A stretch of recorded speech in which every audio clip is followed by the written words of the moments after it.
Ndërsa në këto momente do të shkojmë drejt për drejt me Kryeministrin Edi Rama, është i ftuar nderi në Konferencën Vjetore të Komisionit të Bllokut Lindor në Berlin. Ndjekim. This is an important gathering. I came because of a rather unusual convergence of three things.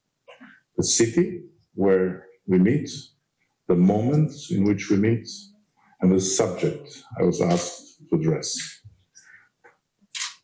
So let's start with Berlin, the place where perhaps the greatest geopolitical transformation of our lifetime became reality. And not only because the wall fell, but because after the wall fell, a leader emerged with the courage to understand what history demanded next. Helmut Kohl did not see German reunification as an administrative challenge. He saw it as a geopolitical necessity. Against caution, against skepticism, against the conventional wisdom of the time. He decided that Germany should become one country again. History proved him right. I begin with Berlin and with Kohl, not because this audience needs a reminding of Germany's importance to Europe. I do so because I increasingly believe that Europe itself is approaching a very similar moment. A moment when continuing to manage reality through procedures, hesitations, and inherited assumptions is becoming more dangerous than taking strategic decisions. A moment that calls for what I would describe as a new Helmut Kohl moment. Because Europe today faces a question remarkably similar to the one Germany faced then. Whether reunification is merely an aspiration to be administered indefinitely or a necessity that must finally be accomplished. And this brings me directly to the subject I was asked to address. Albania's European future, reform, resilience, and innovation in a changing geopolitical landscape. Back to another great German leader, Konrad Adenauer, one of the founding fathers of modern Europe, that once wisely noted, European unity was a dream of a few, it became a hope for many, today it is a necessity for all. I believe those words have never been more relevant than they are today.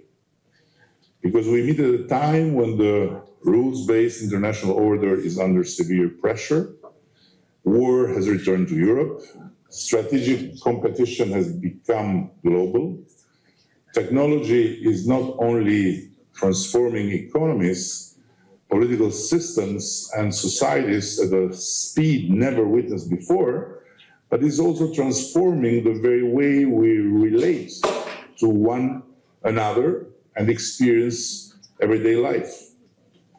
Demographic decline is reshaping entire regions, and a severe demographic winter threatens Europe's near future. Economic security has become inseparable from national security. Political resilience has become inseparable from informational resilience. And Europe is no longer the continent of perpetual peace and prosperity it believed itself to be until very recently. Europe has once again become a great power confronted by great challenges at one of the great crossroads of its history. In such circumstances, strategic hesitation becomes a luxury and fragmentation becomes a vulnerability. So, dear friends, thanks to Katrina's presentation, now you all know that I am the greatest painter among prime ministers.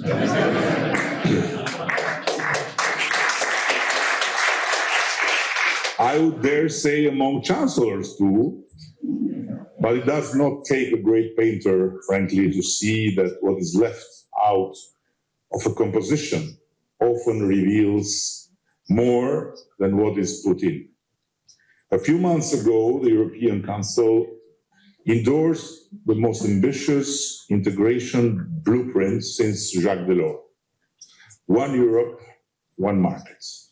A highly ambitious document, necessary, forward-looking, strategic. Yet, one thing was missing: the whole Western Balkans. A region entirely surrounded by the European Union borders. A region physically located at the heart of Europe. A region absent, again, from Europe's vision of itself. Like an empty space at the center of the canvas. Like Europe painting a self-portrait that resembles Edvard Munch's The Scream. Particularly strange when that very space sits on one of Europe's oldest strategic corridors. More than 2,000 years ago, the Romans built the Via Egnatia. It connected east and west, markets with markets, people with people, power with power. The Romans understood something that we occasionally forget. Connectivity is not infrastructure. Connectivity is power. And the system is only as strong as its missing link. 20 centuries later, Europe is discussing vividly energy corridors, digital corridors, military mobility corridors, strategic supply chains, and technological sovereignty. Yet, the region through which many of those corridors naturally pass remains outside the architecture. The energy corridors Europe needs cross our geography. The digital networks Europe wants require our territory. The critical minerals Europe has suddenly rediscovered as strategic lie mostly beneath our soil. China understands this. Russia certainly understands it. Europe understands it too, but yet sometimes forgets when writing its own plans. And guess what? Via Egnatia crossed the continent, exactly where Albania is today. Albania has opened all 33 negotiating chapters faster than any candidate country in the history of enlargement. But to be very fair to the truth, not because we are the best, but because we started too late. And we were prepared. We are advancing with fierce determination, and we have a very clear objective to conclude negotiations by 2027, which is something we have discussed and agreed with the European Commission. To become a full member of the European Union before the end of this decade. And let me be equally very clear. For Albania, accession is not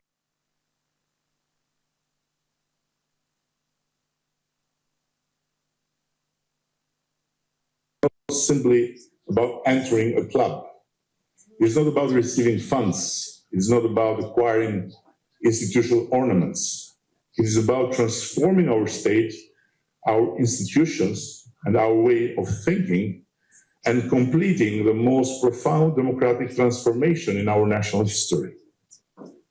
And in the meantime, guaranteeing that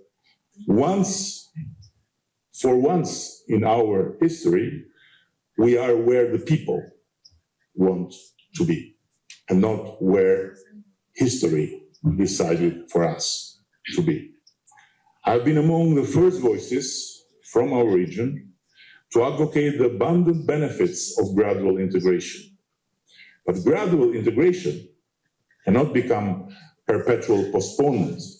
It cannot become another waiting room, because if reunifying Europe is truly a strategic necessity, then the Western Balkans cannot remain trapped between the objective assessments of the Commission and the subjective anxieties of some member states. To that contradiction, is becoming increasingly difficult to sustain. The solution is neither complicated nor costly. Bring us into Europe's strategic architecture now. Give us seats before giving us vetoes. Give us participation before giving us commissioners. Give us responsibility before giving us every institutional ornament. And then, step by step, bring us into the energy union, into the digital union, into common security frameworks, into common financial instruments, into common supply chains. Because Europe cannot seriously speak about strategic autonomy while maintaining a strategic vacuum at its center and keeping an open Bund at its eastern flank. Helmut Kohl, at least in my knowledge, did not ask whether reunification was administratively perfect. And he didn't tell his fellow German in the East, enjoy your freedom, now you have 33 chapters to go through.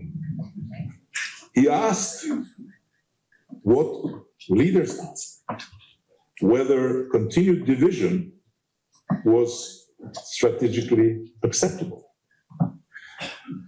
And that is a profoundly different question. And perhaps it is the question Europe should ask itself today. History rarely moves because bureaucracy is ready. History moves because leaders decide it must. And Europe cannot afford to spend its time revisiting the famous Byzantine debate about the sex of the angels, while the walls of Constantinople were already shaking from the storm gathering outside. Ladies and gentlemen, Europe's future will not be decided only by geopolitics. It will also be decided by innovation. The next great contest among nations will not be fought primarily through territory. It will be fought through intelligence, artificial intelligence, digital infrastructure, scientific research, technological sovereignty, the capacity to innovate faster than competitors. And artificial intelligence is not merely another technological revolution. It is rapidly becoming the infrastructure upon which economic power, military capability, scientific leadership, and democratic resilience will increasingly depend. For the first time since the Industrial Revolution, technological leadership may determine not only who becomes wealthier, but who remains sovereign. Europe clearly understands this.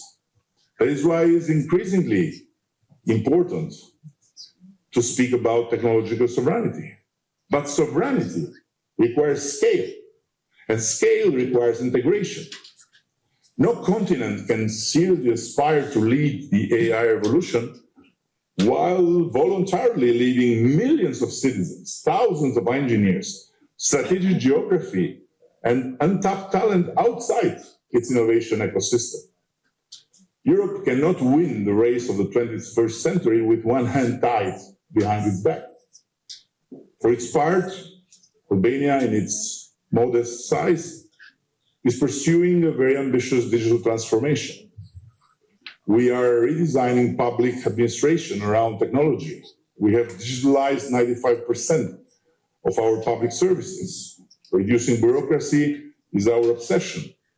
We are deploying artificial intelligence across governments, not because technology is fashionable, but because innovation has become the shortest road from the periphery to the center. A greener, more digital, and more innovative Albania is good not only for us, it is good for Europe.